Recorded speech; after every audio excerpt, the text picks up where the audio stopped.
यहाँ थोड़ा सा एक उदाहरण देते हैं।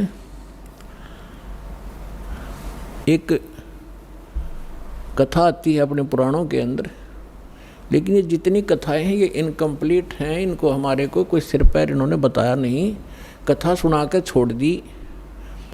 एक गरुड़ और कागभूषण की कथा आती है। एक दिन गरुड़ जी और कागभूषण जी दोनों इकट्ठे हो गए। गरुड़ भगवान विष्णु का वाहन है और कागभूषण बहुत अच्छे जो है भक्त हैं।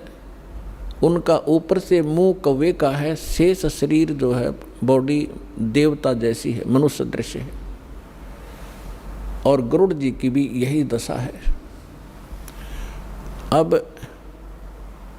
एक दिन गरुड़ जी ने पूछा कि हे कागभूषण, आपके पास बैठकर मुझे बहुत शांति होती है और आप बहुत अच्छे भक्त हो, आपको ये सारी व्यवस्था कैसे प्राप्त हुई? तब कागभूषण ने कहा कि गरुड़ जी, एक लंबी कहानी है, आपके पास समय हो तो सुनाऊं? गरुड़ जी ने कहा कि सुना भाई। कागभूषण ने कहा कि एक समय मैं मानव शरीर प्राप्त था और मेरी 20 वर्ष की आयु थी, युवा था। एक भयंकर अकाल गिरा उस क्षेत्र में जहाँ हमारा परिवार रहता था।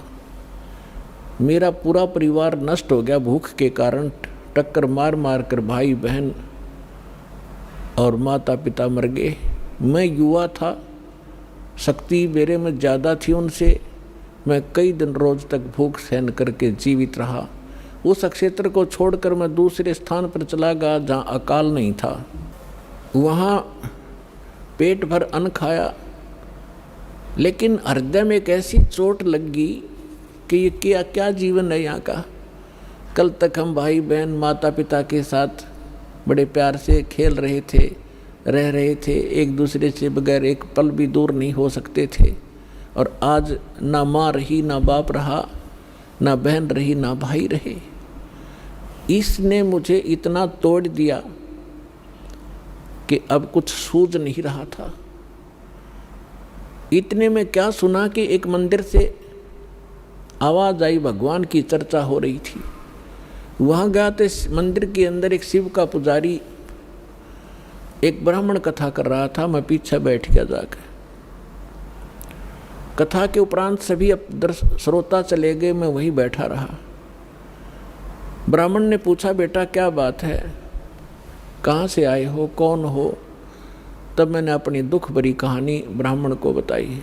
पंडित बड़ा दयालु था, मुझे सीने से लगाया और कहा, बेटा यहाँ तो दुखों के पहाड़ ऐसे ही टूटते रहेंगे, आप भक्ति किया करो, भक्ति करो बेटा, भक्ति से भगवान सहारा देता है और मोक्ष हो जाता है।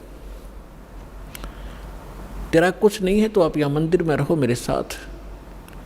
तो वो मंदिर में रहने लगा। अब दास जो आपको स्पष्ट करना चाह रहा है कि 2 प्रकार से मानव शरीर प्राप्त होता है। एक तो टर्न वाइज, 83 लाख योनियाँ भोग कर गधे कुत्ते सुअर सब आकर के मनुष्य शरीर मिलता है। दूसरा मिलता है पुण्य कर्मों से लगातार कई भी मनुष्य जीवन हो जाते हैं कंटिन्यू। तो कागभूषण का जो जन्म था वो टर्न वाइज था उसका, वो पिछले जन्म में मनुष्य नहीं था। वो बता रहा है कि मैं इतना दुष्ट था, 6 महीने तक मैंने उस महापुरुष की संगत की, ब्राह्मण की, और इसी कथा सुनाया करता था।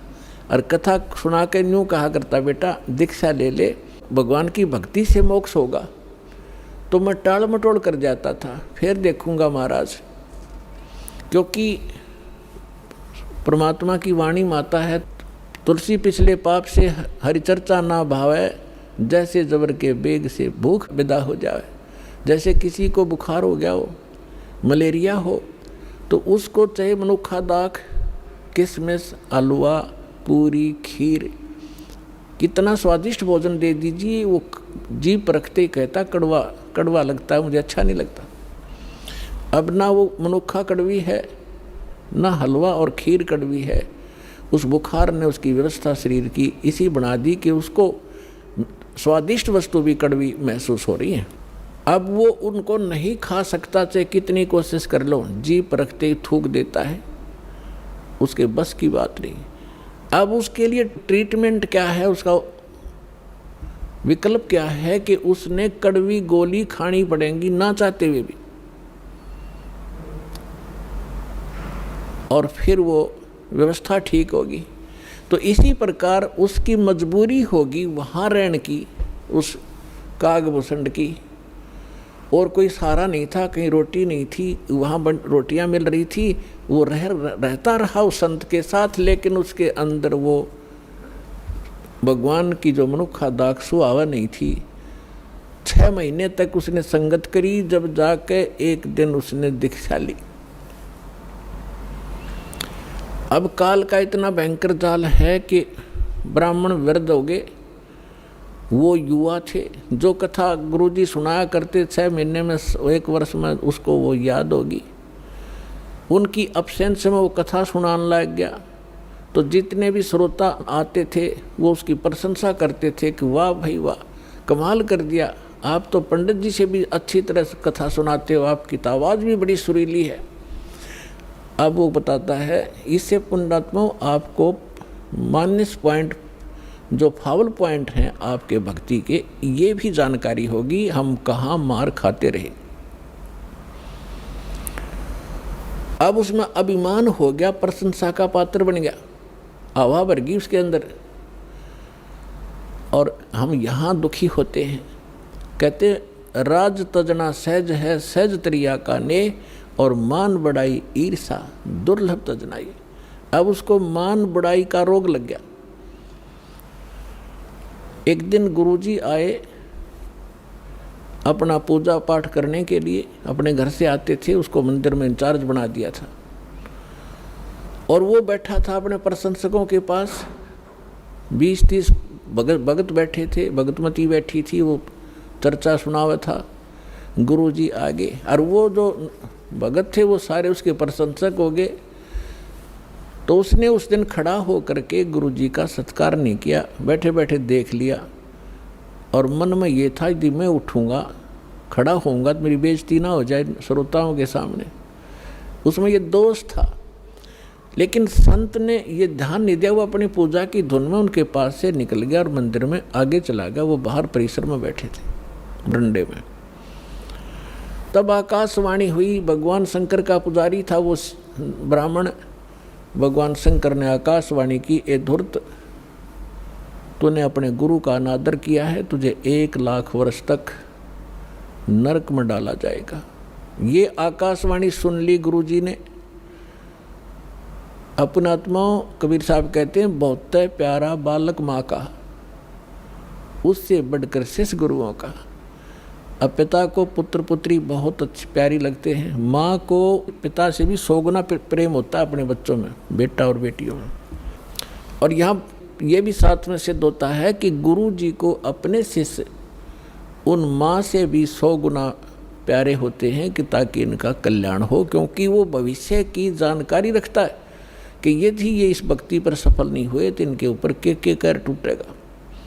इसलिए उस भविष्य के दुख को जानकर आपको इतना प्यार देता है कि ये इस भक्ति पर जुड़े रहें, और कहीं इनका इतना मोह बनाता है कि कहीं ये डगमग ना हो जाए, इनका भविष्य नाश हो जाए, दुर्गति होगी इन बालकों की। फिर तो इस प्रकार उस संत ने आकर महात्मा ने कहा कि बेटा क्या गलती होगी, भगवान क्यों अक्षुब्ध हुए तुझसे?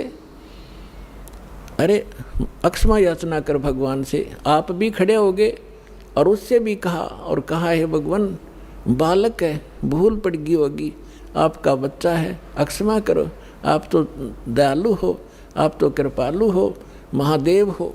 फिर आकाशवाणी की कि इसने अपने गुरु का अपमान किया है, ये मेरी बर्दाश्त से बाहर है। जब ये गुरु का आदर नहीं कर सकता तो मेरे लोक में आवेगा, यहाँ भी यो उस भस्मासुर जैसे काम करेगा। ऐसे दुष्ट को मैं कैसे एक्सेप्ट करूँगा? तो जैसा आज ये गुरु के प्रति इसका व्यवहार है, ऐसा ही मेरे प्रति होगा। पुण्यात्माओं, परमात्मा कहते हैं गुरु मानुष कर जानते ते नर कहिए अंध, और होवे दुखी संसार में आग गई यम के फंद। परमात्मा आपकी ट्रायल लेता है कि ये थी इस दास के स्थान पर मैं होता तो ये सामने वाला मेरे साथ जैसा आज इसके साथ व्यवहार कर रहा है ऐसा ही मेरे साथ करता।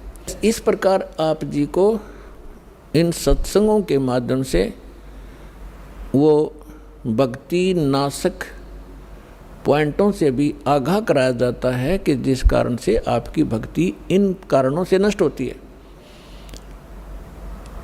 फिर भी उन्होंने बार बार प्रार्थना करने से शंकर भगवान ने कहा कि जो मेरे मुख से वचन निकल गया अब ये वापस नहीं हो सकता। इतना अवश्य कर दूंगा तेरे गुरु जी की प्रार्थना पर कि उस नरक के अंदर तुझे यम के दूत दुखी नहीं करेंगे। रहना पड़ेगा 1 लाख वर्ष तक नरक में ही, उसको मैं बाहर नहीं कर सकता। अब यहाँ परमात्मा कहते हैं मासा घटे ना तिल बध है, विद ना लिखे जो लेख, और सच्चा सतगुरु मेट कर ऊपर मारते मेघ। तो ये भगवान केवल उतना ही कर सकते हैं, इससे वो कम और ज़्यादा नहीं कर सकते। जो उनकी किसी भी 3 ताप के कारण या प्रारब्ध के कारण जो भी उनको सुख या दुख है उतना ही मिलेगा। अब जैसे किसी मंत्री का मित्र हो कोई, उसकी सज़ा हो जाती है तो वो मंत्री उस सज़ा से मुक्त नहीं करा सकता, उसको जेल में तो रहना पड़ेगा। लेकिन उस मंत्री के प्रभाव से वहाँ के जेलर और कर्मचारी उसको कष्ट कति नहीं देंगे, ये अंडरस्टूड है। लेकिन रहना पड़ेगा जेल में ही। इस प्रकार कागभूषण बता रहे हैं कि मैं ऐसा नालायक था कि उससे पहले के आज मुझे पिछली इतिहास नज़र आता है, क्योंकि मैं भक्ति पर हूँ। मैंने असंख्य जन्म खो दिए थे, जो टर्न वाइज मुझे असंख्यों जन्म मनुष्य के मिले, लेकिन भक्ति मैंने किसी भी जन्म में बीज नहीं बोया भक्ति का। और उस जन्म में मेरा भक्ति का बीज बू गया, और वो बीज बोने का, भक्ति का बीज पड़ने का कारण मेरे परिवार का नाश होना था। अगर वो परिवार नाश ना होता, वो परिवार के वो तो अक्षेत्र ही नाश हो गया था, तो वो मेरे लिए वरदान सिद्ध हो गया। आज मुझे महसूस हो रहा है वो कष्ट ना आता तो मैं उस जन्म में भी भक्ति नहीं करता, इतना नीच था। अब कागभूषण कहता है उसके बाद मेरा 1 लाख वर्ष के बाद फिर पुनः जन्म हुआ।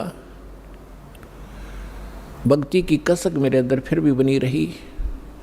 मैंने एक लोमस ऋषि के साथ वाद विवाद कर दिया भक्ति के ऊपर। उसने श्राप दे दिया, रे चंडाल, तेरा चंडाल के घर जन्म होगा, काग चंडाल के।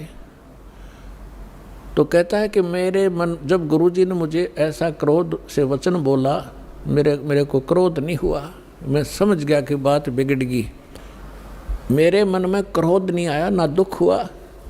मुझे एहसास हुआ कि मेरे से भारी गलती बन गई। तो मैंने उनके तरफ करबद्ध होकर के हाथ जोड़ के ऐसे मायूस सा बनकर कहा कि हे ऋषि जी, जन्म तो दास को कहीं दे देना, पर एक वरदान भी दे दो कि मेरी भक्ति भूल ना पड़े। तो उसने कहा भाई ठीक है, तेरा जन्म तो होगा चंडाल का, लेकिन ये आशीर्वाद दे देता हूँ कि तेरा याद बनी रहेगी भगवान की। तो फिर काग चंड के घर ये जिसका जन्म हुआ, पूरा इतिहास बता रखा परमात्मा ने अपने सुख संवेद में। ब्रह्मा जी का वाहन है हंस, उसकी हंसनी को ब्रह्मा जी की पत्नी सावित्री उसको गर्भ धारण कराने के लिए काग चंड के घर ले गई। उनके संयोग से फिर कागभूषण का जन्म हुआ। ऊपर से मुंह काग का है, नीचे शरीर देवताओं जैसा है। फिर ये कहता है कि गरुड़ जी उसके बाद जो नेक्स्ट जन्म मेरा चंडाल के घर हुआ कागभूषण नाम से, उस जीवन में मेरे भक्ति की जबरदस्त कसक बनी रही। मैं घूम रहा था, भटक रहा था, गुरु भी बना रखे थे, ऋषियों के पास भी गया था और भक्ति भी कर रहा था। उसी दौरान मुझे एक जोगजीत नाम के महापुरुष मिले। उन्होंने मुझे सतलोक और सचखंड और बहुत आगे की जानकारी दी, और उन्होंने मुझे एक ऐसा मंत्र दे रखा है, उसका जाप करता हूँ और मेरी बहुत लंबी उम्र उन्होंने बख्श दी है। तो पुण्यात्माओं, वो जोगजीत कौन थे? ये वो परमात्मा है कबीर साहब, हमारे परम पुरुष। ये भिन्न भिन्न रूप बना के भिन्न भिन्न नामों से यहाँ आते हैं और अच्छी आत्माओं को मिलते हैं, उनको भक्ति से युक्त करते हैं। तो जो प्रसंग चल रहा था कि जैसे आप पूर्व जन्म के पुण्यकर्मी प्राणी हो, उनको मनुष्य जीवन मिला है, तो वो आज भी भक्ति की कसक आप में विद्यमान है, आप भटक रहे हो। और कुछ ऐसे व्यक्ति हैं एक ही घर में, एक तो इस ज्ञान को सुनते ही भाग लेता है और दूसरे को समझाने की चेष्टा करते हैं तो भी वो नहीं मानते हैं, विरोध करते हैं। तने देवी देवता छोड़ दिए, तने बैठा दिया है, देवता रुष्ट हो जाएंगे, ये हो जाएगा, नुकसान हो जाएगा, या वो भक्ति करते ही नहीं है। तो इसका कारण बताया परमात्मा ने। कबीर साहब कहते हैं, सठ दल दोनों दीन का, दिल में दोष न धार, सतगुरु का कोई एक है, यू काल का सब संसार। जैसे कोयल जो होती है, ये कोयल अपना अलग से घोंसला बनाकर अंडे नहीं पैदा करती, क्योंकि अलग से वो अंडे देती है तो कौवे उसको खा जाते अंडों को। वो ऐसे सूझबूझ से अपना काम निकालती है। जो मादा काग कौवी कहीं अंडे उत्पन्न कर देती है, उस ताक में रहती है, और जब वो कभी बाहर जाती है अपना आहार करने के लिए, चुग्गा चुगने के लिए, तो पीछे से उसी के घोंसले में अंडे उत्पन्न कर देती है। अब वो कभी वापस आती है तो वो 2 के स्थान पर 4 अंडे पाती है, लेकिन वो समझ नहीं पाती है तेरा कौन सा है, दूसरा कौन सा है। तो उन सभी को वो उसको परिवरिश कर देती है, उनसे बच्चे निकाल देती है और उनमें उसका अपना सा मोह हो जाता है। और वो कोयल सामने देखती रहती है, उनके आसपास रहती है कि कब ये बच्चे उड़ने योग्य हों और फिर इनको मैं साथ ले जाऊं। जब वो देख लेती है कि ये बच्चे कुछ दूर तक उड़कर वापस आने लगे हैं, तब दूर वृक्ष पर बैठ के अपनी बोली बोलती है, कुहू कुहू की। जो कोयल के बच्चे होते हैं वो उस आवाज़ से प्रभावित होते हैं और ऐसे चारों तरफ देखते हैं, उस आवाज़ के साथ वो खींचे चले जाते हैं।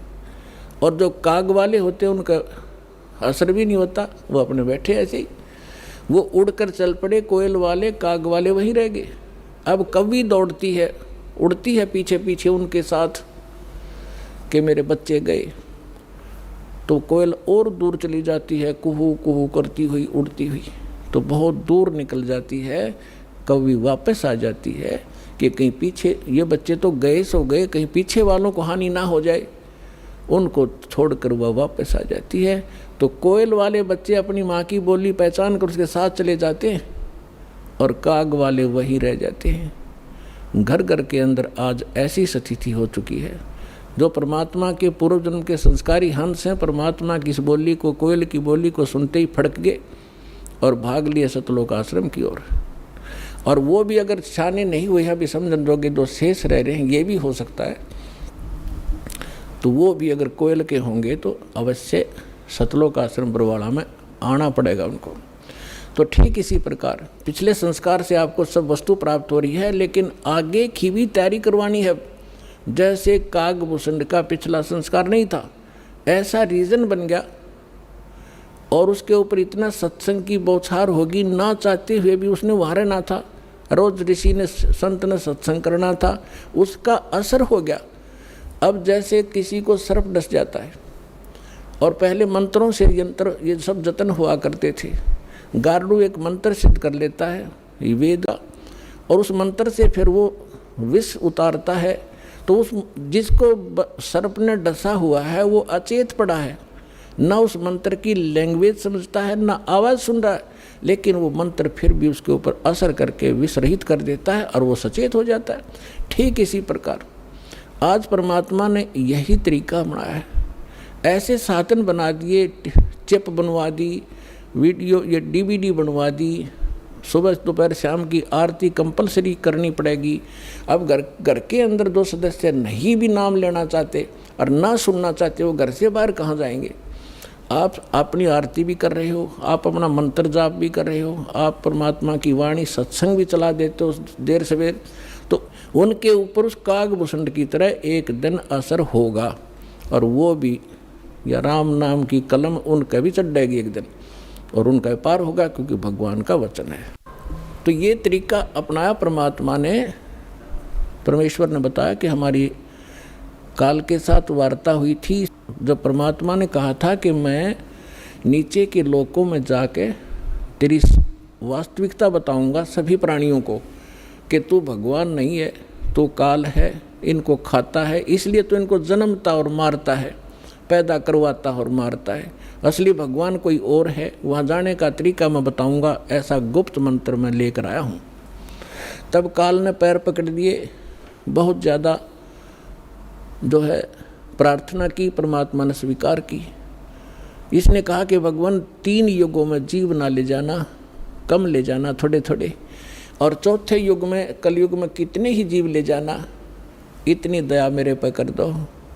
परमात्मा को भी पता था कि सतयुग त्रेता द्वापर में ये जीव गणे दुखी नहीं होते, और इनकी पूर्व जन्म की बैटरी चार्ज होती है, उसी से ये सुखी होते हैं।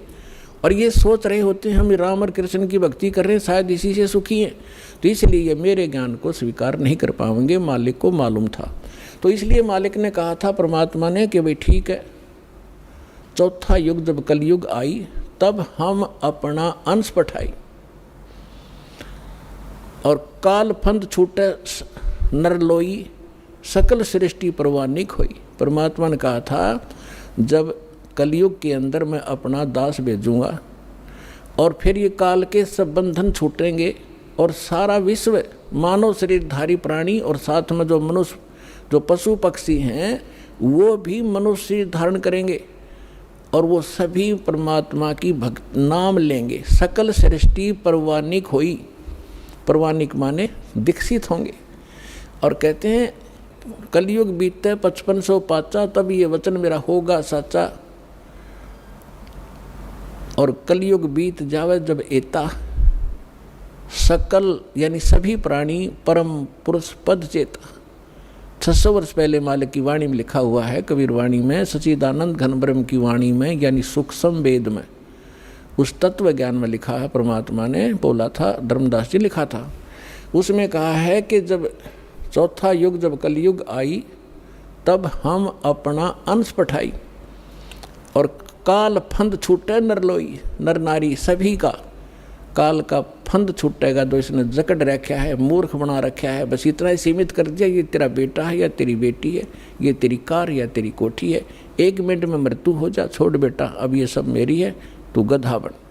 तो यह भूल या हमारे साथ इसने धोखा कर रखा था, इस ज्ञान से अब हमें खूब समझ में आएगा, और हमारे बच्चे भी सुरक्षित रहेंगे, हम भक्ति करेंगे।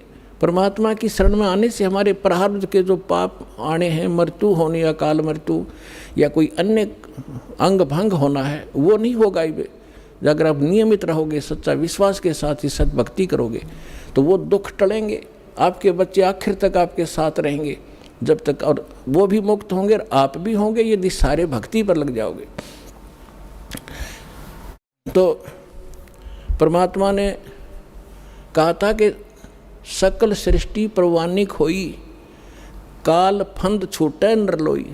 काल का जो बंधन है, कर्मों से बांध रखा इसने, और ये सब छूटेगा और सारी सृष्टि उपदेशी होगी। कलयुग बीतते 5500 पाचा, धर्मदास जी से कहा था कि कलयुग बीतते 5500 पाचा, तब ये वचन मेरा होगा सच्चा। आज से 600 वर्ष पहले मालिक ने ये कहा था कि पूरा विश्व मेरी भक्ति करा करेगा कबीर की, और सभी उस सतलोक के परम परमेश्वर के उस परम पद के जानकार होंगे, सबको ज्ञान हो जाएगा उस परम पुरुष के उस पद का, जो गीता अध्याय नंबर 18 के श्लोक नंबर 62 में कहा कि अर्जुन तू सर्वभाव से उस परमेश्वर की शरण में जा, उसकी कृपा से ही तू परम शांति को और सनातन यानी शाश्वत स्थान को प्राप्त होगा। गीता अध्याय नंबर 15 के श्लोक नंबर 4 में कहा कि तत्वदर्शी संत की प्राप्ति के उपरांत यानी तत्व ज्ञान से परिचित होने के उपरांत परमेश्वर के उस परम पद की खोज करनी चाहिए, जहाँ जाने के बाद साधक फिर लौटकर कभी संसार में नहीं आते।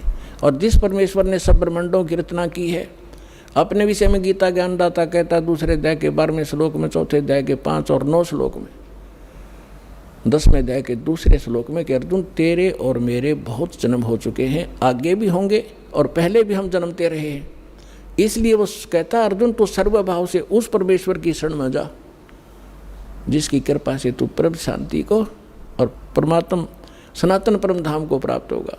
तो यहाँ बता रहे हैं परमेश्वर कि कलयुग बीत जावे जब एता 5500 वर्ष 5 वर्ष, और तब सकल प्राणी उस परम पुरुष के परम पद चेता, उस परमेश्वर के उस परम पद के सभी जानकार हो जाएंगे। कोई सतलोक है, सचखंड है जहाँ हम रहते थे, वहाँ जाना है।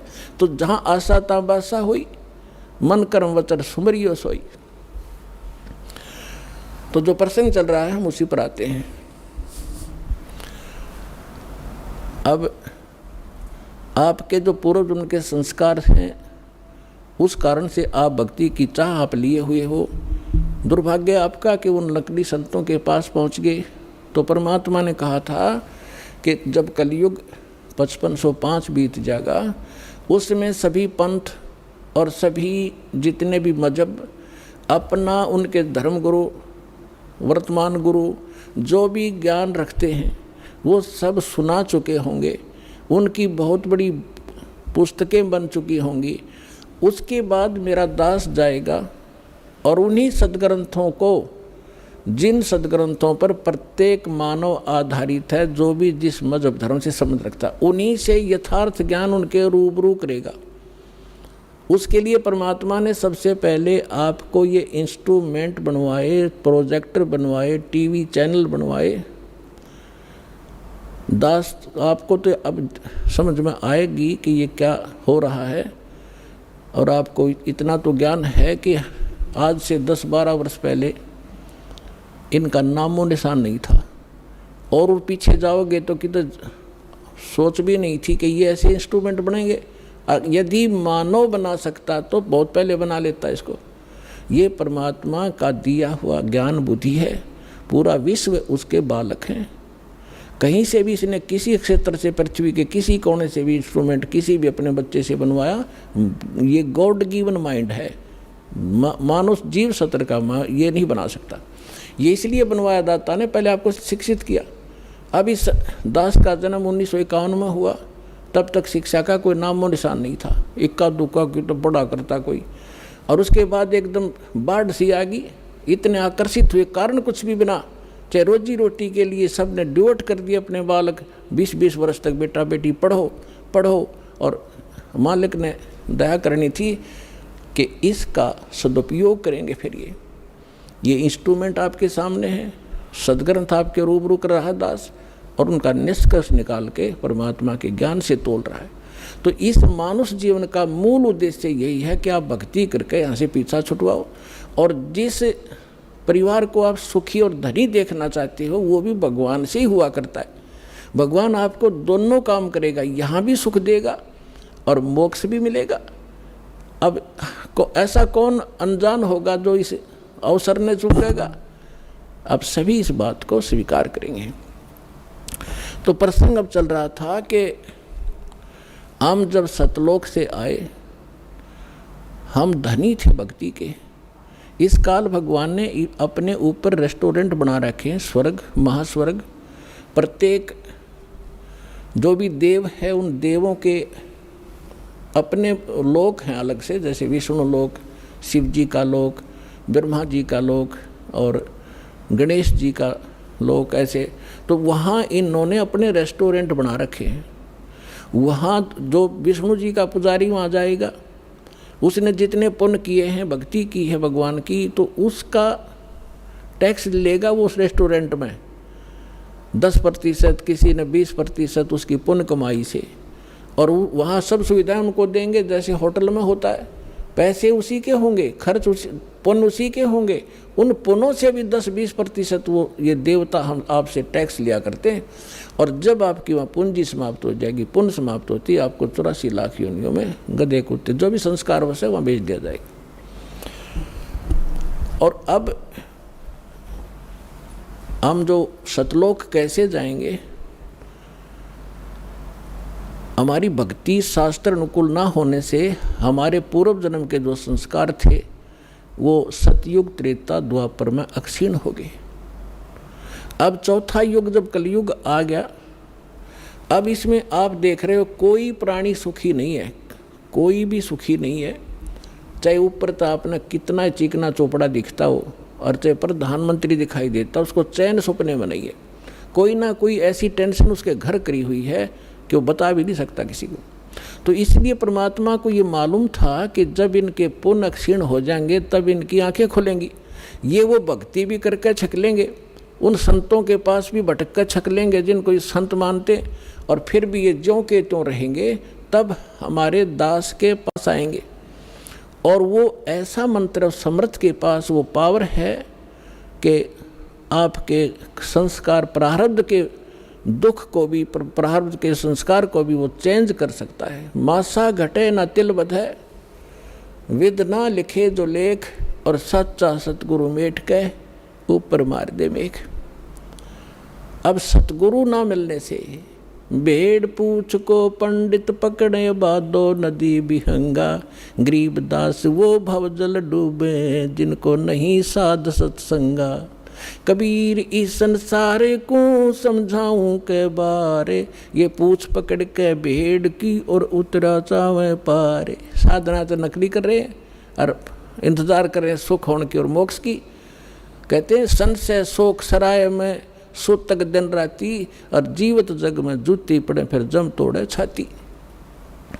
सत्साधना ना करने से हमेशा आपके संशय और शोक, ये दुख सदा बने रहेंगे, और जीवित जग में जूती पड़े हैं, यहाँ नरे कष्ट भोगोगे, और फिर जम तोड़े छाती, यम के दूत आगे फिर बहुत दुखी करेंगे जो सत साधना नहीं कर रहे। तो यहाँ क्या बताते हैं परमात्मा, फिर अब जो साधना आप कर रहे थे वो शास्त्र विरुद्ध थी, और जिन भगवानों पर आप सीमित थे वो भगवान कंप्लीट नहीं थे, वो स्वयं नाशवान है, उनकी जन्म मृत्यु होती है। लेकिन सतगुरु मिलने से तत्व ज्ञान का हमें प्रकाश होता है, उसके आधार से फिर हम अपने उस मार्ग पर चलते हैं। कबीर साहब कहते हैं, पीछे लग गया जाऊं था मैं लोक वेद के साथ, रस्ते में सतगुरु मिल गए वो दीपक दे दिया हाथ। लोक वेद दंत कथा जैसा सुना सुनाए ज्ञान से हम साधना कर रहे थे, उसी के आधार से हम चल रहे थे। हम अपने ऊपर उदाहरण देकर हमें समझा रहे कि पीछे लग गया दाऊं था मैं लोक वेद के साथ, रस्ते में सतगुरु मिल गए और दीपक दे दिया हाथ। ये तत्व ज्ञान रूपी टॉर्च दे दी, लालटेन दे दी। अब इसकी रोशनी में हम गड्ढों में, बोझड़ों में, कांटों में नहीं जाएंगे, इसके प्रकाश से हम सुमार्ग पर चलकर मंजिल पर पहुंच जाएंगे। अब हम आते हैं जो आज प्रसंग शुरू किया था कि हम यहाँ किस लिए जन्मे हैं, हमारा उद्देश्य क्या है, हम क्यों जन्म मर रहे हैं। हम अपने बच्चों के लिए, अपनी संपत्ति के संग्रह करने के लिए सारा जीवन न्यौछावर कर देते हैं,